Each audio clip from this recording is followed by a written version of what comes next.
The Major League Baseball season is upon us. On today's episode, I'm going to tell you everything you need to know about the Atlanta Braves going into the 2025 season and give you some bold predictions as well. All that on today's episode of Locked On Braves. So let's get into it.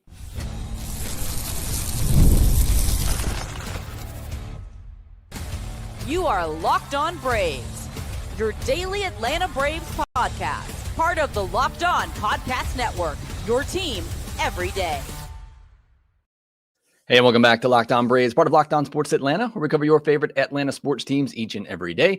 I'm your host, Jake Mastroianni. You can follow me on social media at shortstopball. Check out the podcast there at LockedOn_Braves on X and Locked On Braves on Instagram. Make sure you subscribe on YouTube if you're new. Hit that thumbs up button. Leave me a comment down below. Thank you so much for all the support that you give us there at Locked On Braves. You've been killing it with the likes and the comments and everything lately on YouTube. I do really appreciate it. If you're listening on the audio version, appreciate your support as well. You can help me out by leaving me a 5-star review on Apple, Spotify, or wherever you get your podcasts. The season is upon us. If you haven't already, make sure you share the Locked On Braves podcast with a Braves fan that you know. Get everybody over here part of the Locked On Braves community. And again, thank you for making us your first listen of each and every day. But this is our season preview episode. Yesterday, I did a minor league preview episode. You want to go back and give that a listen. The day before that, we broke down the Ian Anderson trade. And also on Monday, yesterday, we released the NL East Roundtable preview that we did with all the other Locked On hosts. So a lot coming your way. Got a special bonus episode we're going to have on a Wednesday with my new postcast partner. Yes, Grant was no longer going to be with us on the postcast, stepping away. So that's certainly sad, but obviously going to try to replace him with somebody else that I'm very excited about. And so I'll announce that on tomorrow's bonus episode. And then we'll have a preview episode with the Padres, do a crossover episode with me and Javi from Locked On Padres. So that will be a fun conversation, as it always is whenever me and Javi get together. So a lot of content coming your way this week. We'll obviously have more for you over the weekend. So make sure you subscribe to Locked On Braves and Locked On Sports Atlanta. Today's episode is brought to you by Game Time. Download the Game Time app, create an account, and use code LOCKEDONMLB for $20 off your first purchase.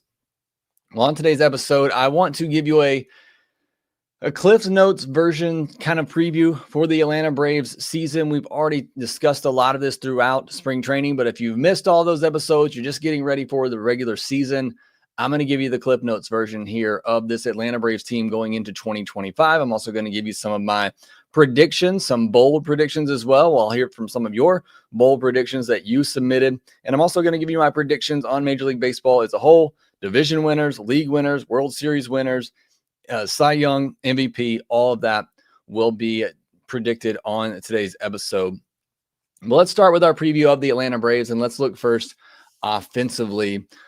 While we're all focused on the holes at the bottom of the lineup with the Atlanta Braves, we're all worried about Orlando Arcia and Jared Kelenic and the catcher situation. It is still a very good lineup at the top, and a lineup that I think is going to be top 5 in all of baseball this year. And that might be a low prediction. We all know what happened last year. Nobody could have predicted the devastation of injuries that the Braves had, but this group is still talented enough to be at least top 5 in all of baseball offensively, if not the top offense again, as it was in 2023. The Profar addition, I think, makes a lot of sense for this team in terms of what they need. You look back at last year and when they lost all of those key guys and they still were getting their home runs. They were 4th in home runs last year, but the on-base percentage dropped for the team, and you're getting a lot of solo shots. With the addition of Profar, you're getting somebody who at the very least can get on base. He's going to walk. He's going to get his hits.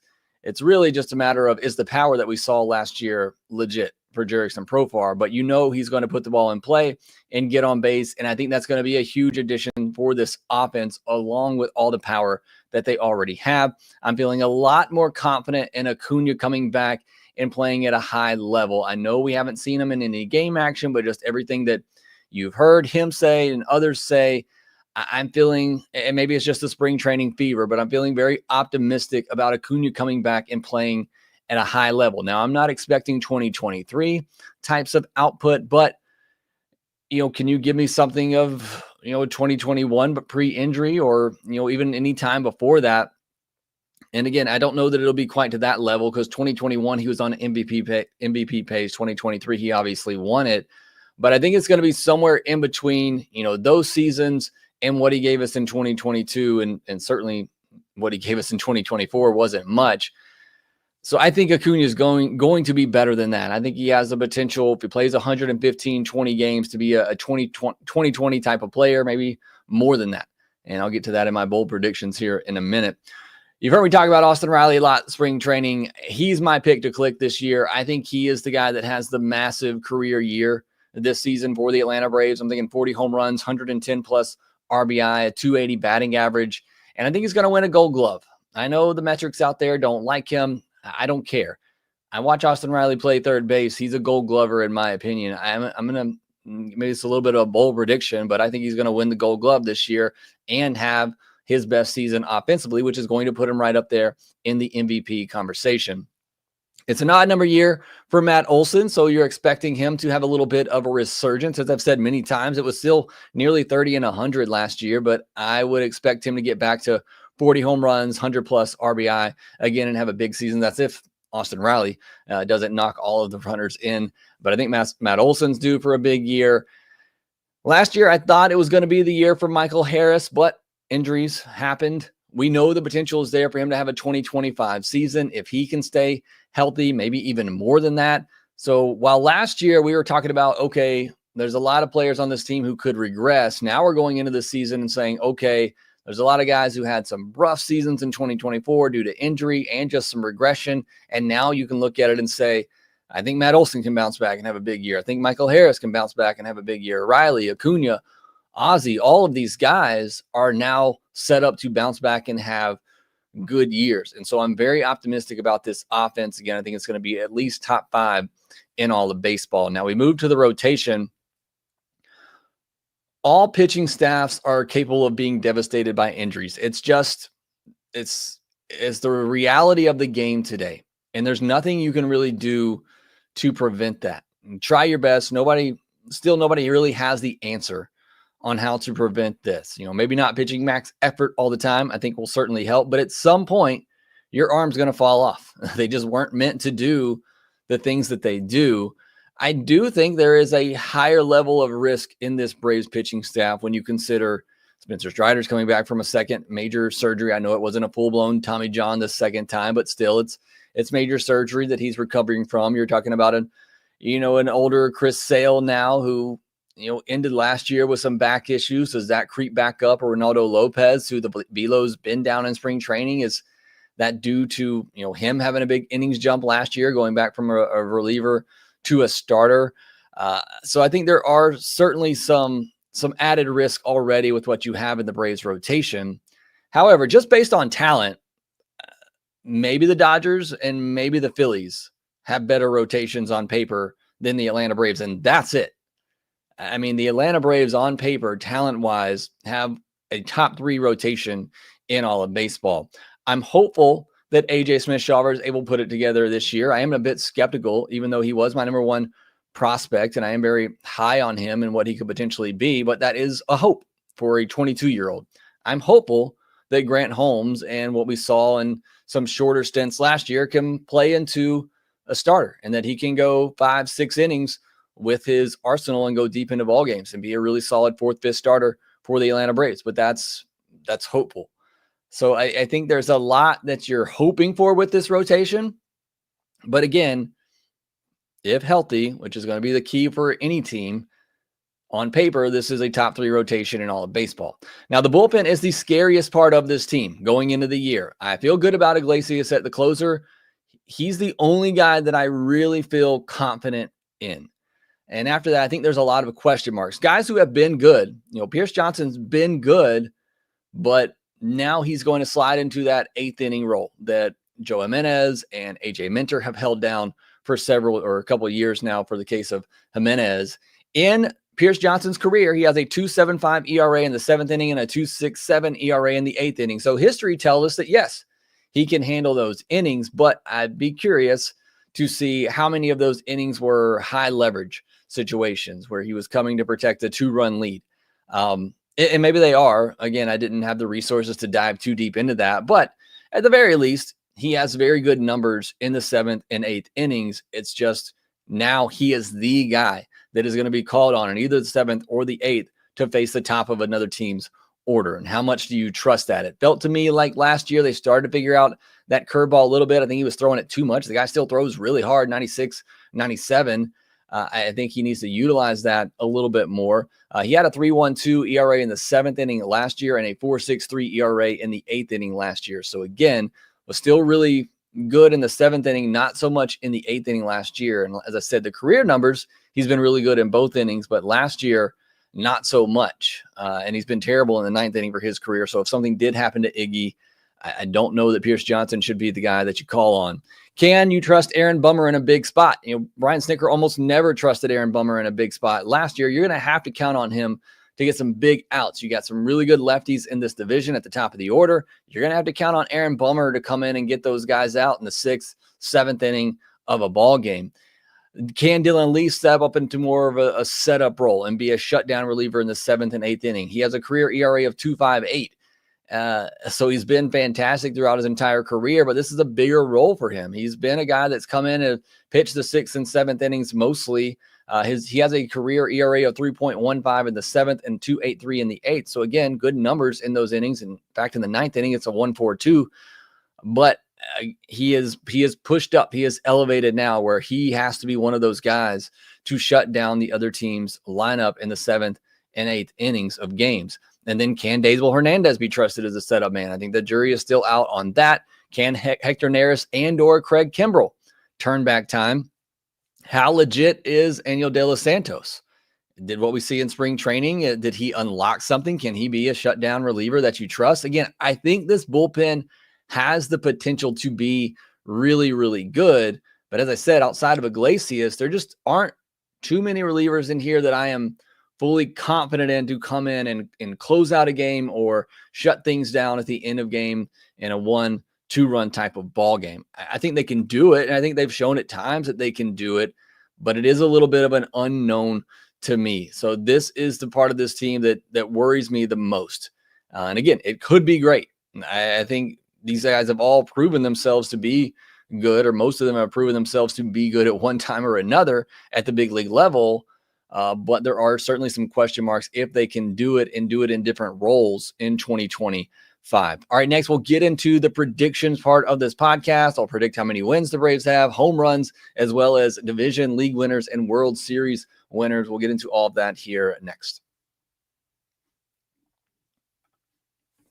Looking for a snack that's both delicious and nutritious? Crack into a good source of protein with Wonderful Pistachios. Wonderful Pistachios is one of the highest protein nuts. Each 1 ounce serving has 6 grams of protein, giving you over 10% of your daily value. Plus, they're packed with fiber and better for you unsaturated fats to help keep you feeling fuller longer. Personally, I love the no shells variety. It's the perfect grab and go snack for busy days. Whether I'm snacking at my desk, on a road trip, or just need a quick protein boost, they're always my go-to. And if you love cracking open every shell for that satisfying crunch, the in-shell options are a classic favorite for as well that you can go to. Just try not to make a huge mess like my kids do. Wonderful Pistachios, it's a complete protein providing all 9 essential amino acids. Whether you're running between meetings or dropping off the kids, Wonderful Pistachios are the snack that works as hard as you do. Get snacking and get cracking with the snack that packs a protein punch. Visit wonderfulpistachio.com to learn more. There's nothing better than catching an MLB game live. The crack of the bat, the roar of the crowd, and the smell of ballpark food. You're going to get it all this weekend and all throughout the summer. And if you're looking to go last minute, Game Time makes getting tickets easier than ever. With last minute deals, all-in prices, and a lowest price guarantee, Game Time takes the stress out of buying MLB tickets. Plus, ticket prices drop as Game Time gets closer, meaning you can score an incredible deal. Game Time is the official ticketing partner of Locked On, and as the MLB season is coming up, I can count on them to help grab tickets that meet my needs. I still need those tickets for the home opening weekend. I'll be checking out Game Time constantly to get the best deal there.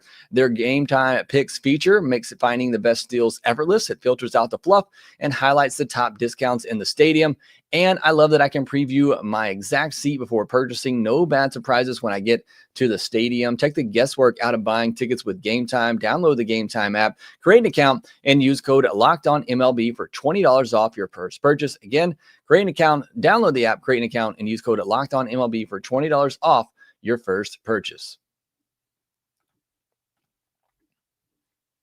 Thank you as always for making Locked On Braves your first listen of the day. Make sure you subscribed on YouTube. Got a lot of content coming your way this week and throughout all the entire season. Make sure you subscribe to Locked On Atlanta as well. We'll have the postcast throughout the regular season. And make sure you subscribe to Locked On MLB. We're solely keeping you up to date with everything happening around Major League Baseball. All right, let's get to the predictions portion of the podcast, the preview episode. This is where you can roast me at the end of the year for how terrible some of these predictions are. But hey, that's the fun of baseball in a 162-game grind. What all we see now generally does not line up at the end of the year. Many people were predicting the Braves to win over 100 games last year. And then the season happened and injuries happened. But as things stand here today, here are my predictions going into the season. And how many wins will the Braves have? Our fans or friends over at FanDuel have them at 93.5 wins. I'm going to take the over on that. 94 was the number that I had in my mind even before looking at those odds. I think they win somewhere between 94 and 97 games. It's just going to be a really tough division. But I think 94 to 97 games is honestly probably a conservative guess if they stay healthy. And that's obviously the big question for the Braves and every team. But if they stay healthy, I think if this team stay healthy and plays like they're capable of, they can win 100 plus games. But again, conservatively speaking, I would take the over on 93.5 and go 94 to 97. How many home runs will the Braves hit this year? The Yankees led baseball last year with 237. The Braves were fourth with 213. The Braves led all of baseball in 2023 with 307 home runs. I've already said I think Riley and Olsen hit over 40 this year. Ozuna likely flirts with 40 again, probably somewhere between 35 and 40. Ozzie and Michael Harris probably each hit around 25. I think Acuña gets to 20 or 25. That's nearly 200 home runs right there with just those guys. I'm assuming we get closer to the 2023 baseballs. It seems to be an every other year type of environment change right now that we're in. 1 year it's pitching friendly, 1 year it's offense friendly. This should be a year where it's more offensive friendly. I'm going to say the Braves hit 245 home runs this year. How many strikeouts? Sale and Schwellenbach could each push 200. Strider, I think, could push 200 this year as well. So that's 600 strikeouts possibly between those three guys. Last year, the Braves led all of baseball with 1,553 strikeouts. I think they flirt with 1,500 again, but I'm going to go a little under at 1,450 strikeouts. Who do I think will be the Braves' top starter at the end of the year? I think it will be Spencer Schwellenbach. Top offensive player, you already know this one. I think it's going to be Austin Riley. I think he's going to have a huge season. My three bold predictions for the Braves this year. Schwellenbach's going to finish top 3 in the Cy Young. If you listen to the NL East preview podcast, you heard that bold prediction there. I think Schwellenbach could have a fantastic season for the Atlanta Braves, and I've got him finishing top 3 in the Cy Young voting. Another bold prediction, I think Acuña goes 20-30. Now, part of that could be, does he get enough playing time to reach those numbers? Obviously, we know in a full season, that's a mediocre year for Ronald Acuña Jr. I think he's still going to run. So I think he has a chance to get to 30 stolen bases. I think the 20 home runs, that's actually going to be will be the easier part for Ronald. Again, especially if he plays 115, 120 games. I think the 20 home runs might be the easier part of that. I still think he's going to run enough to pick up 30 stolen bases. So maybe this isn't too much of a bold prediction, except for maybe on the stolen bases side, but I think Acuña goes 20-30 this year. And my final bold prediction, this one I don't feel nearly as confident in as I do the first two, but I'm going to say Hurston Waldrop is a reliable reliever at the end of the year for the Atlanta Braves. And that one, again, that one's a bit out there. I don't feel nearly as confident in that one. There's a chance that Hurston Waldrop's not even with the Braves at the end of the year. But I think if he is, there's a chance we see him as a reliable reliever in the bullpen. So those are my three bold predictions. Would love to hear yours in the comment section below. Going through our MLB predictions, division winners. I got the Orioles, the Twins, the Rangers winning the divisions in the American League, with the Yankees, Astros, and Royals getting those wild card spots. Just be honest, I don't love any of the teams in the American League. I think I think the Braves, Dodgers, Phillies, maybe even the Diamondbacks, and I think they're all better than any team in the American League. I want to believe in the Orioles. I just don't believe in that pitching staff. I think the Rangers will have a bounce back year. I just don't trust the Yankees. They've already got a bunch of injuries in the rotation. I don't know that they did enough. I don't believe in them. There's just not a team in the American League that I love so much. PJ's Brave says sleeping on the Red Sox. Maybe that might be a good call there. And the Red Sox, they've done some good stuff with their pitching staff. So it could be sleeping on the Red Sox a little bit. The Bregman signing, a lot maybe depends on Devers and his health. Duran, obviously another good bat over there. I think they're maybe a bat or two away. And they got some young kids, obviously, that can come up. Christian Campbell, I know, made the roster. If those young kids hit for the Red Sox, then then I probably am sleeping on them, because I think the pitching staff will be really good for the Red Sox. So that's a good call out by PJ. In the National League, I got the Braves, Cubs, and Dodgers. I think those are pretty, I wouldn't say clear favorites. Obviously, the NL East is somewhat up for grabs, but most people think the Braves are going to win it. And most people think the Cubs and Dodgers are going to win their division. So we'll see if we got any shakeup there. And then I think the Phillies are going to be the top wild card, followed by the Diamondbacks. I think they're going to have a really good year. Got Corbin Burns. That offense should be really good once again. And then I went back and forth between the Padres and the Mets for the final wild card spot. I'm going to go with the Padres, though. That roster is still really good. I know they lost a lot from last year. We're going to see it in this first weekend. But I think that Padres team is still really, really talented. And I think they're going to make the postseason. So those are my postseason teams, both my division winners and the three teams I have in each wildcard spot for each league. As far as league winners, so who's going to be in the World Series, I have the Braves and the Astros. I got a 2021 rematch. Like I said, in the American League, I just don't know who I really trust to come out of that group. Now, things are going to change during the season. We're predicting it before the year even starts. If the Yankees get healthy in the rotation, or they go out and make a big trade, then things certainly could change there. Same for the Orioles.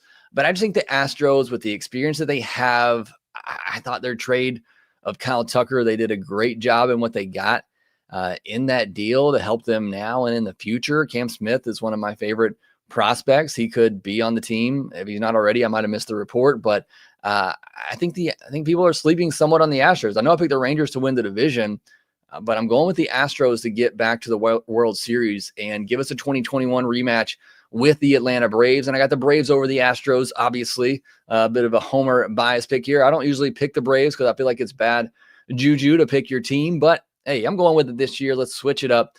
And I do think the Braves have a really good chance of getting there. And if they do, like I said, any team I think from the National League that gets there, I think is going to be heavy favorites over the American League team as things stand right now.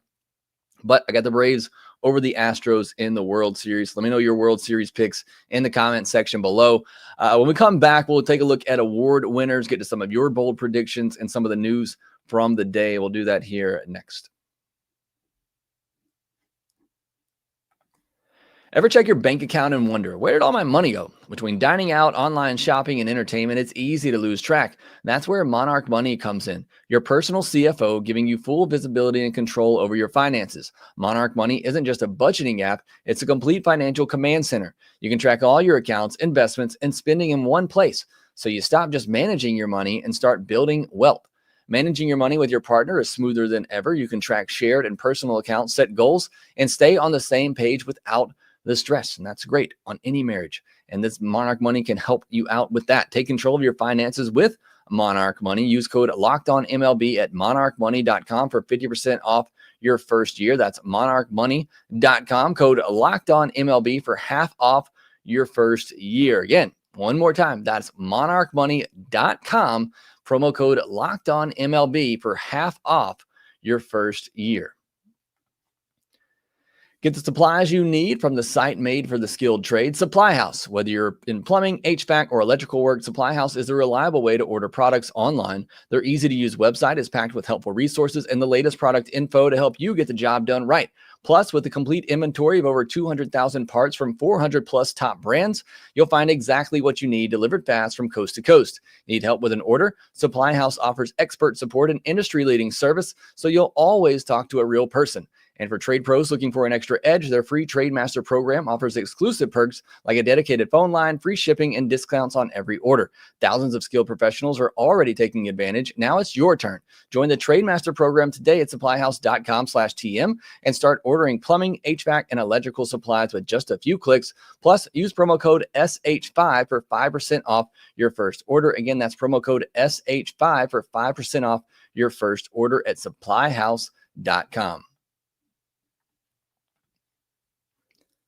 Well, let's jump back into the predictions really quickly, going at the award winners for the MVP. I got Kyle Tucker in the National League. I really don't know who. I mean, obviously, Ohtani's the clear favorite in the National League, but outside of that, I'm not predicting anything's going to happen to Ohtani, but, he's due an off year, especially, I don't know what's going to happen if he pitches at all and pitches like he's capable of, it's a no-brainer. But just trying to think of somebody different. If the Cubs do, kind of run away with that NL Central division, Kyle Tucker has a big year going into a free agent season. So I picked Kyle Tucker as kind of a dark horse candidate to win the NL MVP. Bobby Witt, my guy in the American League, I got him winning the MVP there. For the Cy Young, pretty chalk here. I went Skubal in the American League. I don't see who else could really take that from him there. And then I got Zach Wheeler in the National League, finally getting that award, and obviously much deserved. Rookie of the Year, Dylan Cruz. I really like that pick. Jackson Jobe for the Tigers in the American League. And then my 3 bold predictions for Major League Baseball this upcoming season. I predict the Dodgers won't win 100 games. And that's not that I think the Dodgers will be bad. I just think they'll be so good that they're just going to kind of coast at times. They're going to give guys rest. You're already, seeing Freddie Freeman banged up. Mookie Betts has lost 20-something pounds already. Hopefully that guy's okay. Apparently went 2 weeks without keeping food down. But I'm going to say the Dodgers don't win 100 games, which is kind of crazy to say as a bold prediction because winning 100 games is really hard. But I think most people would say they're going to win 100 games comfortably. But I'm going to say they finish under that. Bo Bichette and Vlad Jr. will be traded. I think there's a chance that things just completely fall apart for the Blue Jays this year. And I think Bo Bichette and Vlad Jr. both get traded at the deadline.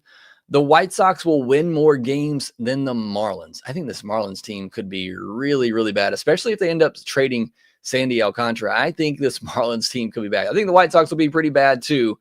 But bold prediction, I think the White Sox win more games than the Marlins. So let me know some of your bold predictions in the comment section below. Get to some of the news of the day. Then I want to get to some of your bold predictions. Braves news on Thursday. They announced the rotation for the weekend. It'll be Sale, Lopez, Schwellenbach, and Smith-Shawver against the against the Padres, with Grant Holmes starting game 1 against the Dodgers. I kind of like Smith-Shawver going against the Padres other than the Dodgers. He's struggled with home runs. Not that the Padres can't hit them, but maybe a little bit nervous. Smith-Shawver going up his first start of the year at Dodger Stadium.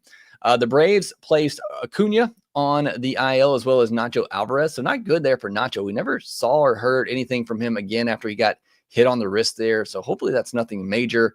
They also put Sean Murphy on the 10-day injured list, and they placed Spencer Strider and Joe Jimenez on the 15-day injured list. I saw somebody ask why 15-day and not 10-day. Pitchers, it's a minimum 15-day injured list. For hitters, it's a minimum 10-day, and that's just so you can't really, feed pitchers in and out of the IL spots. All those moves are backdated to March 24th, so that's a little bit of the news from the day. Now, I asked a lot of you for your bold predictions as well for this upcoming season. I'll read off some of those as soon as I can find them. Haven't had a chance to vet some of these, but JD03 says 81-81 missed the playoffs. No bench depth, power, lost too many starters. So that's a negative bold prediction there.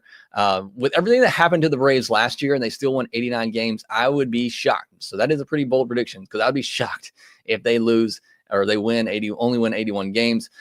Chip Hendricks kind of with me said Schwellenbach will win the Cy Young. I didn't quite pick that. I said top 3. So Chip being even more bold than I am. And also has Sean Murphy as comeback player of the year. I think Strider or Acuña is probably going to take that one. Brian McVeigh, Ronald plays in April, and Drake finishes top 3 in the Rookie of the Year voting. I'd love for both of those to happen. Charles says wild card out and wild card. I'll be happy if I'm wrong. Me too. The Dixon Way World Series champions. I like that one right there with me. Paul S. Cantrell, a Braves pitcher, wins the Cy Young again, and another Brave is second in Cy Young voting. So that would be pretty interesting if that were to happen. VA Braves, Schwellenbach starts game 1 of the postseason. Maybe my Schwellenbach prediction isn't as bold. A lot of you are in on Schwellenbach as much as I am. Ronald's GOAT, Matt Olson will have a great year, odd year trend. Double A says, we trade one of our top prospects from bullpen help. A will realize that our bullpen is going to hold us back from achieving our goals this season. I do think it happens at some point that we wind up having to trade for a setup reliever. Caleb Hudgens also says Schwellenbach finishes top 3 in the Cy Young voted. Aaron Kirby, they finished with more wins than LA. That's a pretty bold prediction, kind of going along with my one a minute ago where I said the Dodgers won't win 100 games. And I said the Braves could win 94-97. So that might be a pretty good one. Christopher McLemore says Olson hits 50 home runs, but finishes second in the MVP race to Austin Riley. Y'all been listening to the podcast too much because we're all thinking too much alike here. It's like some of you who are being ultra negative about the Braves outcome this year. PJ's Braves have top 3 vote getter in NL MVP and Cy Young. I can see that. The Braves luxury tax also likes Riley to win the MVP. Hayden Harris, Braves lead the league in on base percentage. I would love for that to happen, for that to be the case. Corey, another one for Schwelly in the top Cy Young voting, but has Chris Sale winning it again.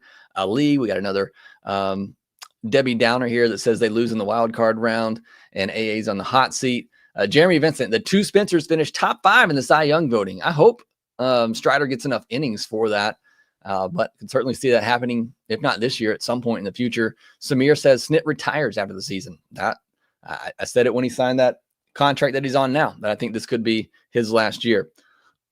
Brandon Medlock says Michael Harris wins the NL MVP. I would love to see that. That probably means he's going to have a 30-30 season at the least and play Gold Glove defense, which I don't think is out of the question for him. Anthony Giampolo says the Braves land Dylan Cease at the trade deadline. Frank Rickard says Marcel hits 50 dingers. Artemis says 93 wins. Why does Lottery Parlay says they stay fully healthy? That would be fantastic if that were the case. Another one, Sports School Blog from Michael Harris is an all-star. Certainly think that's within reach. Duval T saying Acuña bounce back season. A lot more in here. Sorry I couldn't get to all of these before I ran out of time here, but thank you for submitting those in. Doc's Card says Walt Weiss manages the Braves in 2026. Again, Doc, you've been listening to the podcast too much because I said that too. I think the top internal candidate would be, I'm not saying it would be my top candidate, but if Brian Snitker does decide to walk away, I think Walt Weiss would be the top internal candidate for the Braves. Jeff Barry Baldwin is set to take over this year. He should be awesome. I don't know if that was your bold prediction or not, but we'll see. I don't know that they're going to give up on Sean Murphy just like that. But thank you all for joining today. Monty 2K, PJ's Braves, Doc's Cards, Jeff Barry. Thank you all for joining. Miguel Fria, Laro Bon says Harris hits over 300 and gets votes for MVP. Certainly think he's capable of doing it. David Keith, 99 wins. PJ's Braves, Kelnick's going down once Verdugo is ready. I think that's probably going to be the case as well. Laura Bond also predicted 94 wins, but winning the East with those 94 wins. So like that prediction. So thank you all for joining me on today's episode. We are right there, a couple of days away from opening day. Again, I'll have a special bonus episode for you on Wednesday night with my new postcast partner.